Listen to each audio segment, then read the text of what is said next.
What's up, guys? George Kamel here, and today we're hanging out with the money guy, literally. His God-given name, however, Brian Preston. Brian is a financial advisor, but don't let that debonair hair fool you. He's not your everyday CPA, CFP, PFS, CEO, even though he actually is somehow all of those things. You know him as the founder and host of The Money Guy Show, which now has over 300,000 subscribers on YouTube. This guy has been featured in the New York Times, the Wall Street Journal, Newsweek, Forbes, and now I bestow upon him perhaps the highest honor, featured on my YouTube channel.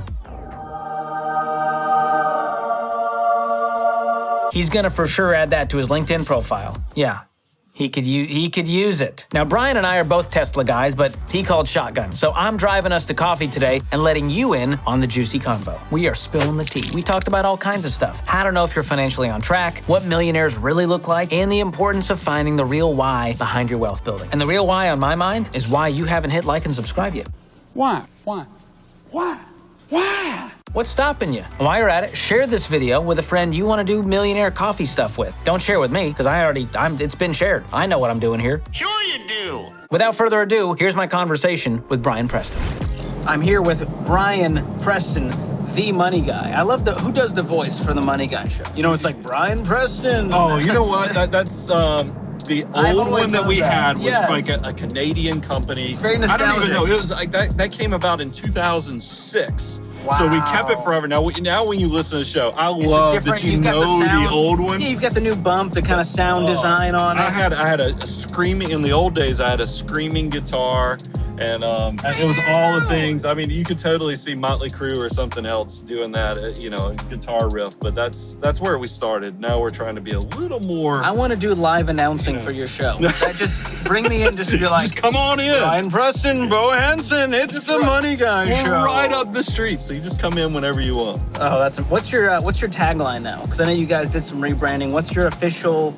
This is our tagline. Yeah, I mean, the biggest thing is that, respect the foo, because you've got to make sure that you are understanding the financial order of operations, because there is a better way to do finance. And then the other thing I like to share is that I think if people could just understand, we're going to take a little bit of today for that great, big, beautiful tomorrow. It's that deferred gratification. Yes, that's really good. I like that. It's very Mr. Rogers-esque. Makes me feel good. Respecting and loving your neighbor can give everybody a good feeling. I wanted to take you to some of the best local coffee, which irks everyone who's like, I see it coming up. You need to support local coffee shops. Listen, we need convenience right now. We don't have time to go in and wait for a 19-minute pour over. So we're gonna go to Starbucks. Thank you for choosing Starbucks, where my anxiety may be chronic, but my coffee is iconic. What can we get started for you? Because you guys are corporate, you wealth management folks. Oh, that's right. In your big suits and or you Hawaiian shirts. You can see we all wear suits. Coolest financial at my advisor ever. Do you have a favorite drink at Starbucks? Yeah, I have something. Okay. I'm pretty basic too.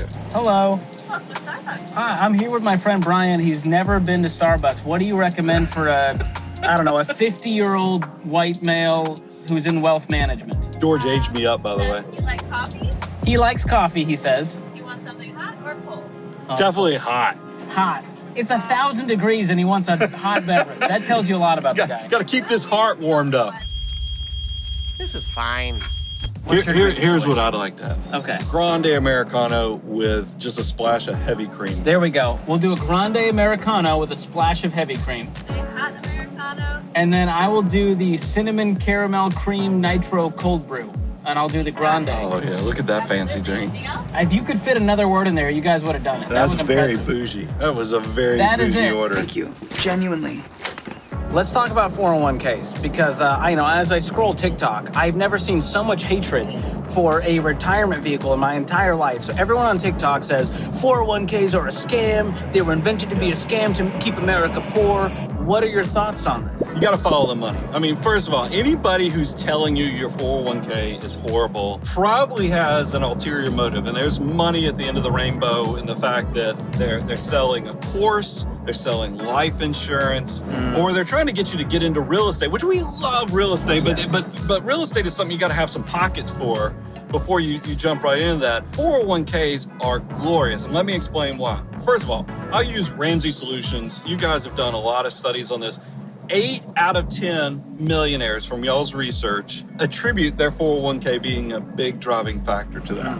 The other thing, from our own studies of our clients, 69%, if you ask them what was the thing that gave you launch point or into millionaire status, what created you becoming a millionaire, 69% of them say it's because I was a saver and an investor. And that's the 401k, because you get the free money from your employer. Yep. And then you're also contributing on a consistent basis every time you get paid. Those behaviors make this thing a super weapon. It's the consistent savings rate plus the 100% return on the And you match. can't touch it until you get older, usually. Now, some people are touching their 401ks way too soon, but the way it's set up structurally, you shouldn't be able to touch it until you get closer to retirement. That's another thing that lets you overcome the behavioral stuff. So if it's an easy piggy bank access, you're going to do some stupid things with it. All right, nobody look till I get my cork back in. What other trends are you seeing that bother you, the things that you guys make content from and go, hey, you're seeing this all over social media, don't do this? What are the big things right now? We've done some content, and I think we align on this because I've seen some of your content on it. I do think that this new trend where people are trying to cut the corner off with cryptos and other things, there's nothing wrong with dabbling in that stuff, but I think a lot of people, I've reacted to some videos where people are using crypto as their emergency reserves, they think that this is what's going to be their retirement. I think a lot of people have lost focus that you gotta be, wealth is actually built over the long term. It is a long, slow, deliberate process. This get rich quick and all these things where people are cutting off the corner, I think it ends up in emptiness and disappointment. Beautifully said. I always say if you follow the trends, you'll fall for the traps. Anything that feels like, I'm like, now what is the tried and true? Sometimes there's a new thing that pops off that's like, oh, okay, we could do this. A high yield savings account, online high yield savings accounts. That's a newer invention in the modern era. I'm like, that's a great place to store your emergency fund. Cool trend. What is the best money advice you've ever heard? Do you have that one thing that's always stuck with you that's like, this is the thing I tell people, this is the thing that changed me? Yeah, I internalize good things because I believe, I'm from Athens, Georgia, University of Georgia Bulldogs. So automatic for the people means a lot to me if you're an REM fan and some of the restaurants there and Weaver D's and so forth. But if you can make your good habits easy, and that's what automatic investing, like your 401k, setting up something that happens in your Roth IRA every month, you are making your wealth building inevitable. So that's one part of it. The other thing is, let's make the bad stuff hard. Because if you have money in your pocket, you're gonna go spend it. So we might as well create something that makes bad habits hard. And that's why I like what I call forced scarcity. If you can set up every dollar in your army of dollar bills has a purpose, whether it's going into your Roth, whether it's going in your 401k, whether it's going in your emergency reserves. If you're allocating the money so it doesn't just sit in your account, it makes the bad habits hard because you just don't have as easy access to it. Make the good habits easy. That's good. That's actually fresh advice, and I will take that and I will steal it without credit. Benchmark it. Yes. Benchmark it is what we call it, George. So here's the other thing that I guess grinds my gears, if you will, in the financial world. Ramit Sethi out there. He's doing some good work out there. He's got a new Netflix show. Yeah. And one of his things is he was on the Minimalist podcast, which we're friends with those guys. Okay. And he said, hey, if you're working with a financial advisor, it's a scam.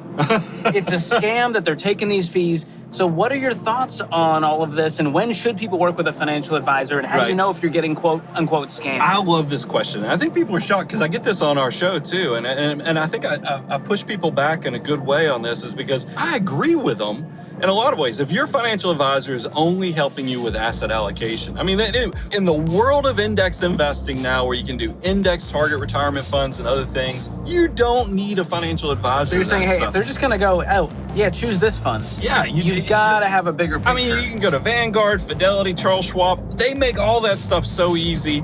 So just take advantage of that. However, here's why, and this is how I've built my entire business. I call it the abundance cycle. I give away so much free information. You just come learn, apply. I've never given you $1. Yeah, well, that's why I just load people up with free stuff because here's when you're going to know you need a financial advisor. Complexity of your finances is going to track you down with your level of success. So because it only takes one mistake and you blow up your 7-figure enterprise. I mean, this is, I get very passionate about it because I agree that there are a lot of people that are probably sold stuff, have a bad experience, because I consider us the unicorns of the industry is that we're fee only, We're fiduciary. So we have to. We're legally held to a standard that we have to put our clients' interests ahead of our own. That is only 2 to 3% of the entire industry. So I get why there's a lot of distrust of financial advisors, but if you can understand what the why is and know that you're actually picking up essentially a CFO for literally pennies on the dollar. That's for a good one, way to think because about it is. If you Hiring had a to go CFO. hire somebody to make sure you don't screw up your 7-figure enterprise, then I think it's a heck of a deal. Really good deal. That's strong. That's a strong sales pitch. Now, I talked to Bo, and I'm interested in this.